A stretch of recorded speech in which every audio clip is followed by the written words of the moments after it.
Hello and welcome to our fabulous listeners. I'm your host, Moira Geary, and this is your Positivity Project. For those of you that don't know me, I'm an author and speaker, and I have a personal development company.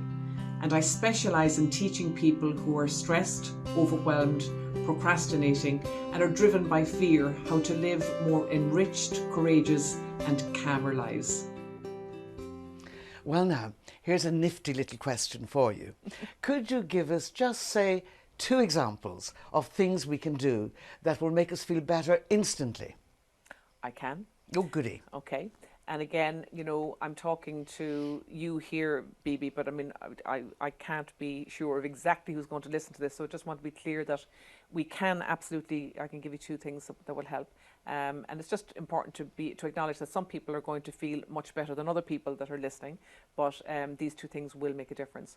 So the first thing is, it's a change actually in our physiology, but it's specific. So many of us will have heard the expression chin up when we were growing up, and would have been our mothers and our grannies, and they would have said, come on now, get over it there and chin up and off you go. And they probably didn't realise the importance or the breakdown of what they were actually asking us to do. So when you think of chin up, something you've got to change something about the way you're standing or sitting or whatever. So you lift your chin. So you're changing your physiology, but you're changing it to what we call a more open physiology. So more open and expansive rather than closed. Because if you observe people that are feeling low or feeling depressed, generally the physiology is actually quite closed. Rounded shoulders and head down. Yeah. And when we look down, we connect more to our feelings. And we know that by what we call eye accessing cues, by watching the movement of our eyes. So down and to our right hand side is usually where people will look when they're looking to connect in with their feelings. So when we've been asked to chin up, you open and change your physiology so it's more open. But also when we look up, what that does is when we're accessing processing information in our minds, when we look up, we're actually connecting more into our visual aspects of where we process information. So by doing that and by opening up our vision as well, it also will lift us. So it can bring us out of the feelings that are attached to a closed physiology. So our grannies had it right, even though they probably didn't know what they were doing.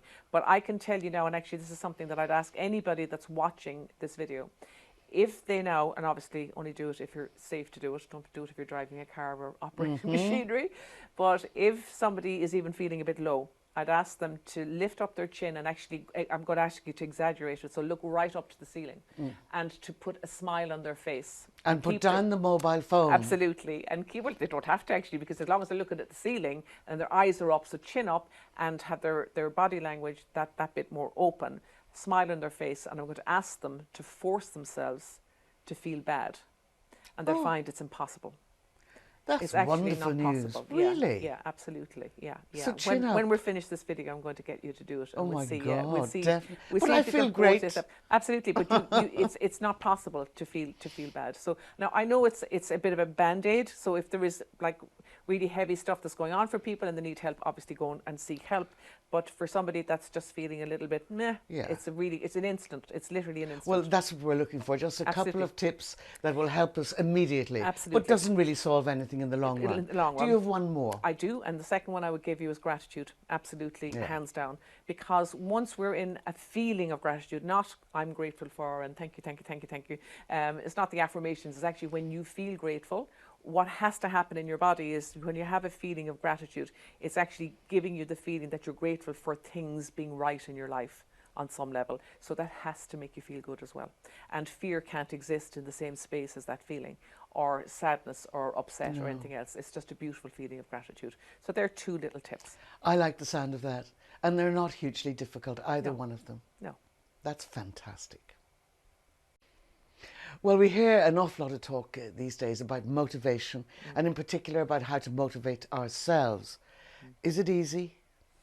In my opinion, it can be, and then in other ways not. But I think it's a bit like everything. If you understand what's going on and the structure of the motivation of what drives it, then it can become easy. And there are a lot of people with a lot of opinions on the word motivation and what exactly it is. In my definition, it really is that feeling inside where you want to get up and take action on something to achieve an outcome, or it can be a goal, or it can be an outcome in relation to, for me, and I'll give an example of me, it was around smoking, about giving my motivation and how I gave up smoking through using motivation. But a lot of people, and I know that lovely Mel Robbins, she talks about motivation as crap, because she says that basically human beings are wired to hesitate, because we're wired to run away from things that we're afraid of. And I totally agree with her on that, absolutely. And everything she says around that is, I believe, is correct. At the same time, I do believe too that we don't always focus on what we want to hesitate on, or things that are getting in our way. I believe that at the end of that hesitation, if you have a goal, or if you have something that's big enough and inspiring enough, that all of this stuff that we hesitate on doesn't really cause that much of a problem if you want something badly enough, or if you want to do something for a big enough reason. An example would be me in my work. I mean, like, if you think that a number of years ago I was paralyzed with anxiety around what people would think if I stood up and spoke, or what I said, or if I was going to be judged or whatever. So plenty of room for hesitation, you can imagine. So then I look now and I think, well, actually, it's not that I don't care what people think. I care about people, but actually it doesn't bother me what people think, because at the end of the day, my vision is too big. My motivation is too big to even worry about anything that could get in my way and hesitate me. So that would be an example of motivation in relation to, maybe an outcome for a life purpose, or a career, or a job, or getting something done. And I think it's also important to say, with relevance to the point you made there about other people, what will they think of me? Yeah. I would suggest that most people really don't care that much about most people. Exactly. They mostly care about themselves. Absolutely. So they're really not thinking about us as Yeah. much as we think they are. Absolutely. You're Yeah. absolutely right. And it's so important to highlight that for people. I think so. Yeah, absolutely. And then the other kind of side of it, I mentioned about giving up smoking. So when you think about, you need motivation, there has to be some element of motivation to give up a habit that, like, I started smoking at the age of 11. Oh, goodness. Cigarettes were my best friend at one stage of my life. And through all my years of nursing, we partied a lot and we had great fun. And the majority of us, if nurses didn't smoke when they started as students, most of them were smoking by the end. So I did smoke a lot and smoked for many years. And it came to a point where I tried to give them up many times. And the time I gave them up, I can see it. I mean, I can see the structure of the motivation so clearly. So on one side, I had created this huge feeling of guilt every time I smoked, but I still smoked. So I had to build the desire of the discomfort of my guilt had to be much bigger than my desire to smoke, or my motivation to smoke. And how did you create that degree of guilt? I did a lot of association. So remember I was saying earlier, or before on other videos, we talked about when we associate into something, we feel it at a high level. So anytime I felt a little bit uncomfortable around smoking, I was going to think of having a cigarette, I would remember the memory of me smoking, and I would go into it and think to myself, okay, what would it feel like if I had the cigarette, and let me run the movie forward. And I kept embedding that feeling. So I created the guilt to be at a much higher level than my need or desire to smoke. So the day I gave up, and I remember putting out my last cigarette, was Strand on the Green in London with a friend of mine sitting outside a pub on the river. And I said to her, Jane, that'll be my very last cigarette. And she looked at me thinking, I don't know, Moira. I said, Jane, that's my last cigarette. And I never smoked since, and I never had a longing, ever. That was the last cigarette done.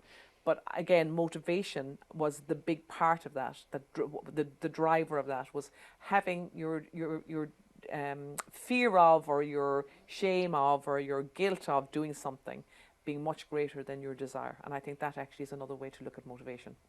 That's a fabulous way of looking at it. Thank you very much indeed. You're very welcome.